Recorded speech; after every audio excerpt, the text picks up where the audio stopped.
Greetings viewers, Eric the Car Guy here, also known as ETCG1 on this here channel. How the heck are you? Here on ETCG1 we talk about stuff, we don't do repair videos, so if you're hankering for repair videos, there will be a link in the description to my Eric the Car Guy channel where you can go and watch all the repair videos you like. If you wish to stick around and join in the conversation, I welcome you to do so. Today's topic, borrowing tools. Can be a hot button issue. It's something that I'm sure you've done.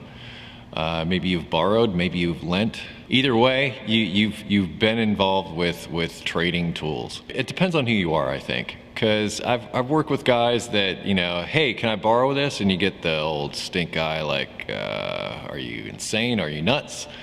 Then there are other guys that are like, yeah, sure, go ahead. My box is your box. Mi casa, su casa.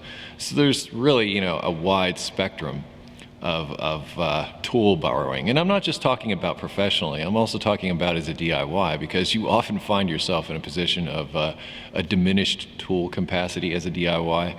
As a professional, you probably spend a lot of your, well, if you want to call it disposable income on tools, just so that you can continue to do what you do. So you are, if you are a professional, I'm going to wager that you probably have more tools than the DIY. However, I've seen some DIYs that have lots and lots of tools.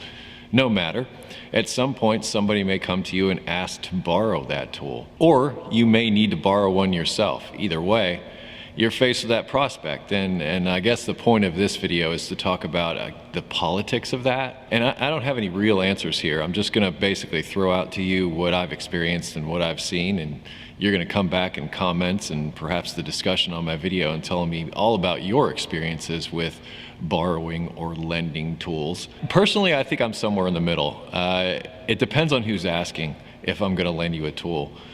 Some people, it's just kind of like, I'd rather go over and do it for you using my tool rather than have you borrow mine, if that's okay. And then there are other people that I'm like, yeah, sure, man, just take it, just go, you know, fly, be free. And that really depends on past experience with that person.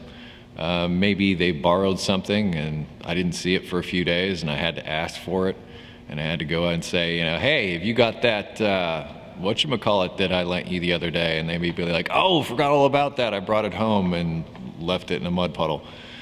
I'll get it back to you tomorrow. Tomorrow comes and goes.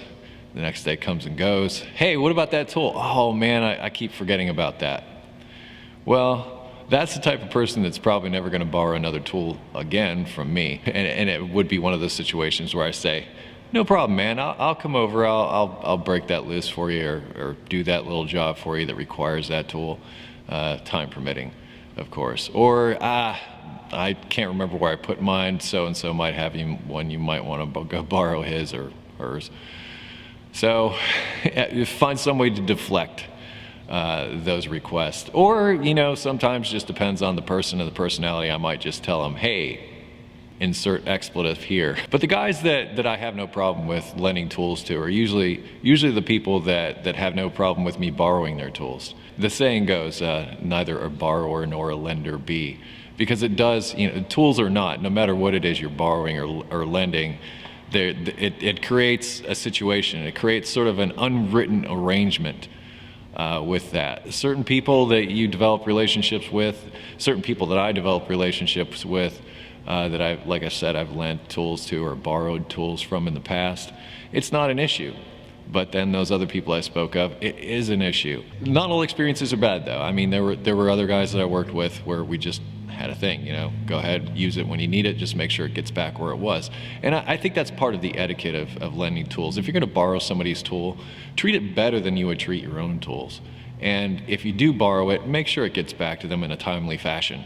You know, and if you're going to need to borrow it overnight, you got some side work at home or something, or it's your next door neighbor or whatever, just make sure that they get it back, and that'll help you in the future should you have to ask again, hey, can I borrow that? Especially with those guys that are really uptight about lending tools. If you're even able to get them to lend you anything to begin with, the more respect you show for those tools, the better. Because as a technician, even as a technician, you're making your living with those tools. You depend on those things day in, day out. As a DIY, you're depending on those things to probably get you back to work. So tools are extremely important to us that work on things, that like to fix things. Without those tools, we can't do a lot of the things that we do.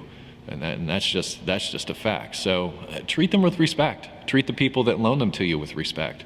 And when you lend tools, my rule is I'll give you a chance.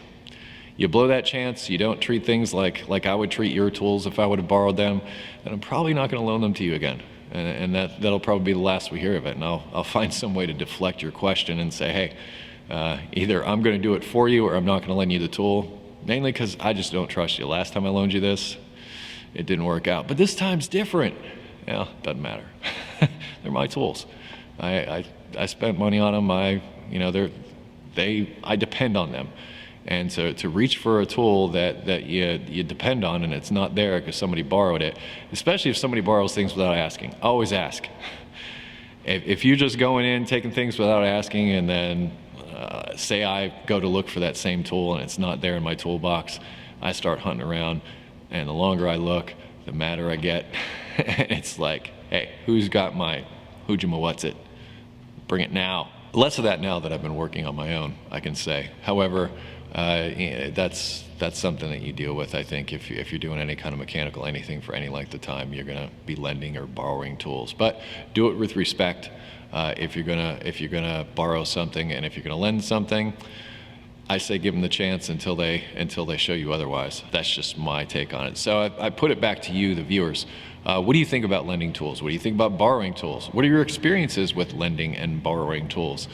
Love to hear about it. And I know that you've got stories. I'm absolutely certain of it. Not only can you post comments down below, but you can also follow the link in the description to the discussion about this video over at my website. Speaking of the website, if you have automotive questions, I would ask that you head over to ericthecarguy.com, where there's a welcome video to tell you about all the amazing features we have at ericthecarguy.com to help you with any automotive issues you might have. In addition to that, if you wish to connect with me socially, I can be found on Google+, Facebook, and Twitter. Links all in the description. And I close each of my videos with be safe, have fun, and stay dirty. I will see you next time.